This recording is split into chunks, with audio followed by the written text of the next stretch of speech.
আজকে আমরা নড়িয়া বাজারে আসছিলাম, নড়িয়া বাজারের ভিডিও করার জন্য আমাগো শরীয়তপুর পেজে। তো ওইখান থেকে আসার পর আমরা একটু এই পাশে আসলাম, নদীর পাশে এসেই দেখি হচ্ছে পদ্মা নদী।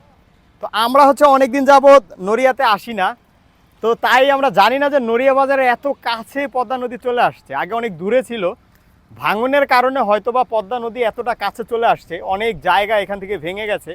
আর এই যে যেই জায়গাটা দেখছেন না, এই যে এইখান থেকে শুরু হয়েছে, ওই পাশে যে বড় অংশটা দেখছেন ওইটা হচ্ছে ওই বড় অংশ দেখা, ওই পাশে যে বড় অংশটা দেখছেন ওইটা হচ্ছে পদ্মা নদী। আর এই যে ছোট্ট যে শাখাটা দেখছেন এটা হচ্ছে আমাদের কীর্তিনশা। এই কীর্তিনশাই আমাদের শরীয়তপুরের প্রাণ কেন্দ্র, শরীয়তপুরের সদর ঘেঁষে একেবারে আপনার মাদারীপুরের দিকে বেরিয়ে গেছে।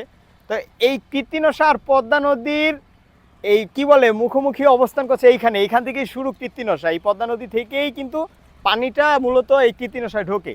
তো আমাদের কাছে যেটা বেশি লাগছে যে পদ্মা নদী নড়িয়ার এত কাছে, এটা কিন্তু অনেক দূরে ছিল।